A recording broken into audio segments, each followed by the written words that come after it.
Assalamualaikum warahmatullahi wabarakatuh. Jadi di sini saya mendapatkan UAS Pendidikan Pancasila, pembuatan video literasi Pancasila, tema pentingnya Pancasila dalam berbangsa dan bernegara.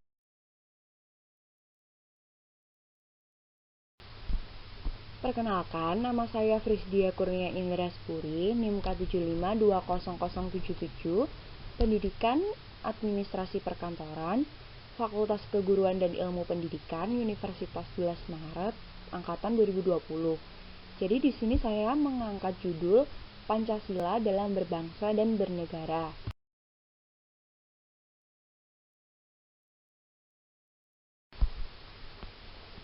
Jadi definisi dari Pancasila adalah pilar ideologis negara Indonesia.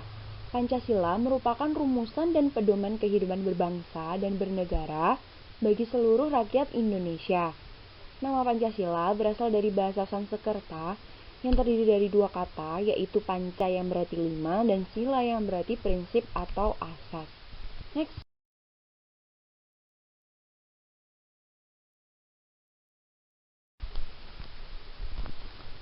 Nilai-nilai Pancasila, panduan penyelenggaraan negara. Nilai-nilai dasar Pancasila. Nilai-nilai dasar Pancasila merupakan kelima sila pada Pancasila. Pancasila sebagai nilai dasar menjadi sumber nilai. Artinya, kelima nilai dasar Pancasila menjadi sumber bagi pembentukan nilai-nilai instrumental penyelenggaraan negara Indonesia. Nilai dasar tidak berubah dan tidak boleh diubah. Akan tetapi, nilai instrumennya dapat berubah mengikuti perkembangan zaman. Jadi, pada sila pertama Pancasila yang berbunyi ketuhanan yang Maha Esa memiliki nilai religius.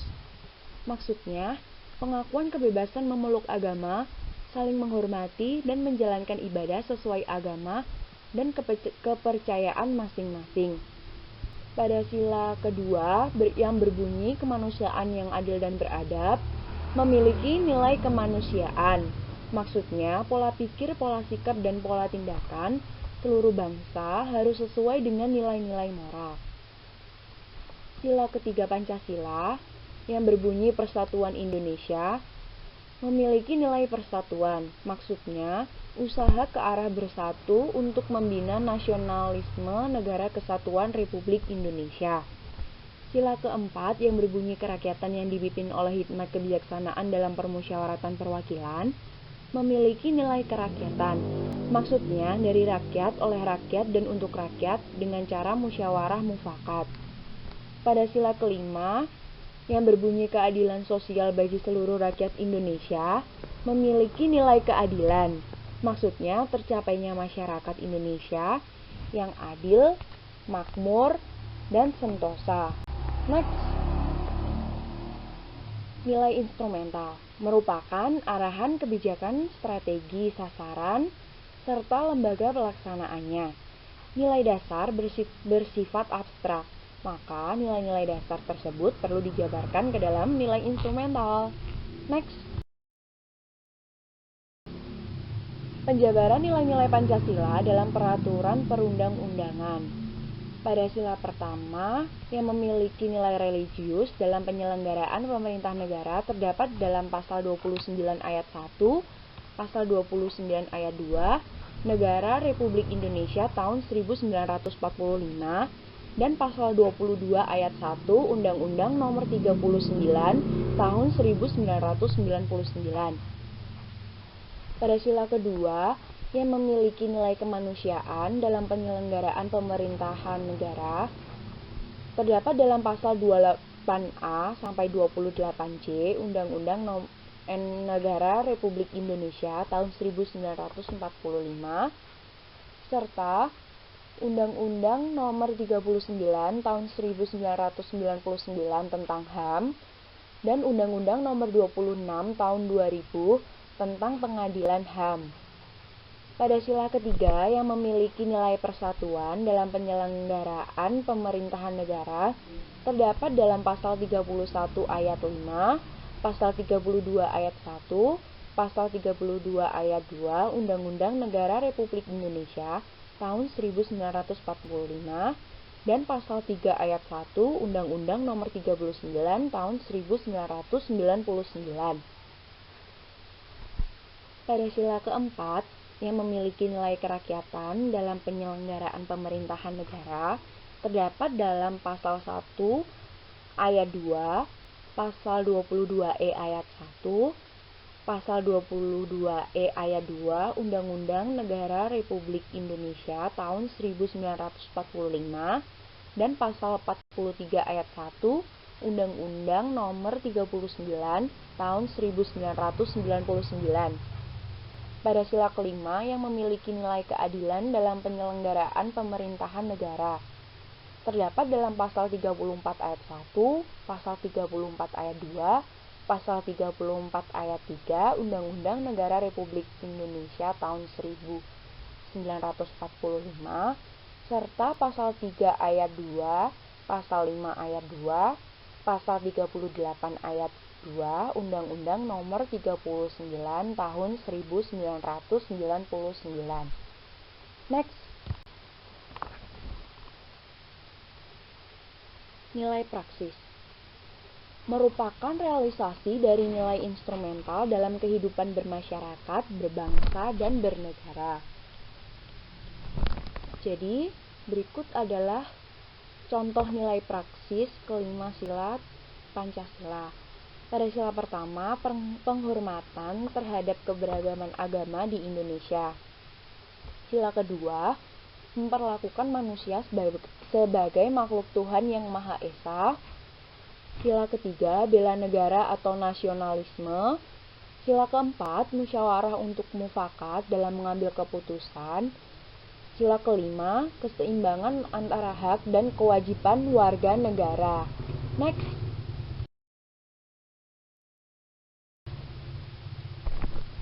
Penerapan nilai-nilai Pancasila dalam penyelenggaraan pemerintahan negara. Pada prinsipnya, penerapan nilai-nilai Pancasila dapat digolongkan menjadi dua, yaitu yang pertama objektif dan yang kedua subjektif. Yang objektif melaksanakan dan juga mentaati peraturan perundang-undangan sesuai norma hukum negara yang berlandaskan Pancasila. Pengamalan Pancasila secara objektif ini memiliki sifat memaksa, dan apabila kita melanggar, maka ada sanksi hukum yang mengikat. Artinya, semua warga negara yang melakukan pelanggaran hukum akan mendapatkan hukuman atau sanksi. Yang subjektif menjalankan nilai-nilai yang terkandung di dalam Pancasila yang berwujud norma etik secara pribadi atau kelompok sebagai pedoman bersikap dan bertingkah laku dalam kehidupan berbangsa dan bernegara. Artinya, di dalam pengamalan secara subjektif ini, Pancasila menjadi sumber atau dasar etika bagi semua warga negara dan penyelenggara negara atau pemerintah dalam bersikap dan bertingkah laku. Bedanya dengan objektif, pelanggaran ini tidak mendapatkan sanksi hukum, tetapi sanksi diri sendiri seperti rasa malu, dikucilkan, atau diejek. Next.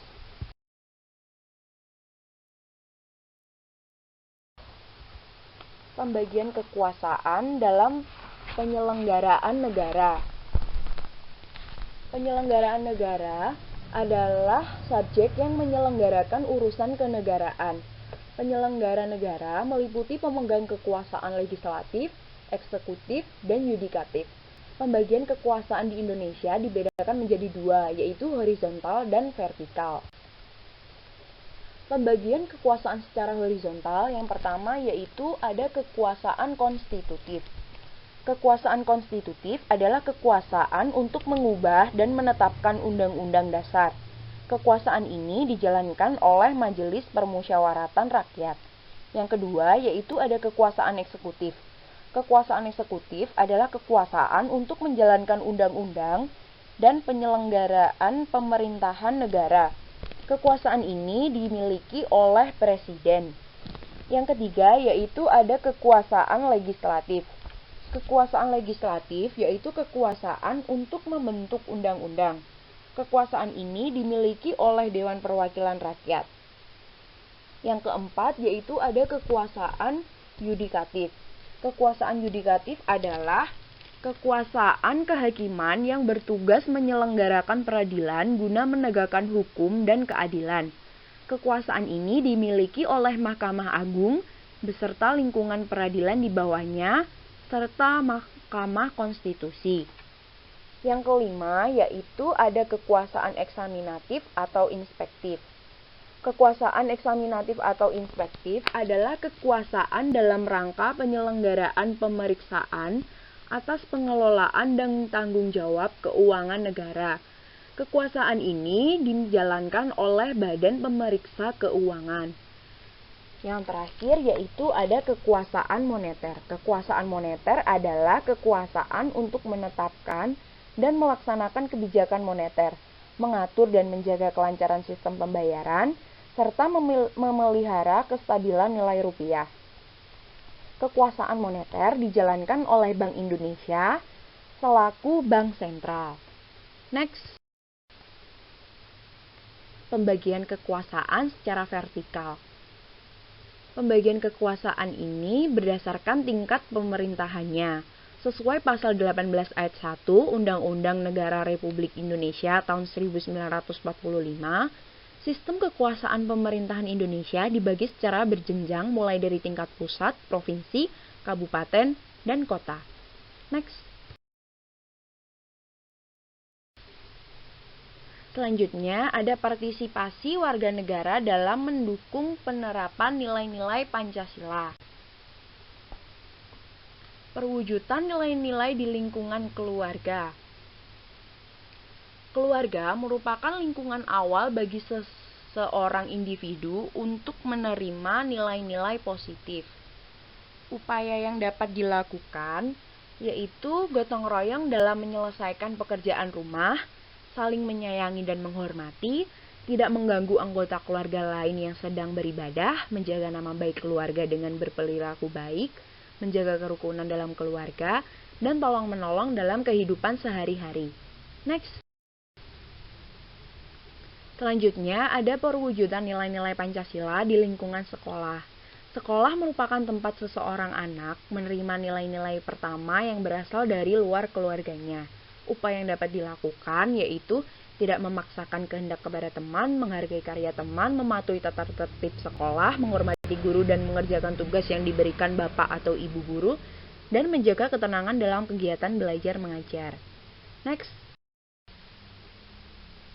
Perwujudan nilai-nilai Pancasila di lingkungan masyarakat. Lingkungan masyarakat merupakan lingkungan yang lebih luas dari lingkungan keluarga dan lingkungan sekolah. Upaya yang dapat dilakukan yaitu menghormati hak-hak anggota masyarakat, menghormati keputusan yang diambil dalam kegiatan musyawarah, tidak memaksakan kehendak kepada orang lain dalam kehidupan bermasyarakat, membiasakan tolong-menolong dalam membersihkan lingkungan setempat, dan menjaga ketenangan, ketertiban, dan keamanan lingkungan masyarakat. Next. Ada perwujudan nilai-nilai Pancasila di lingkungan bangsa dan negara. Lingkungan bangsa dan negara merupakan lingkungan yang paling luas, dikarenakan telah menembus batas-batas wilayah kedaerahan. Upaya yang dapat dilakukan yaitu yang pertama, mengedepankan toleransi antar umat beragama, keterbukaan terhadap pendirian dan pendapat orang lain, dan mengemukakan pendapat secara bebas dan bertanggung jawab. Sekian presentasi dari saya. Kurang lebihnya saya mohon maaf. Wassalamualaikum warahmatullahi wabarakatuh.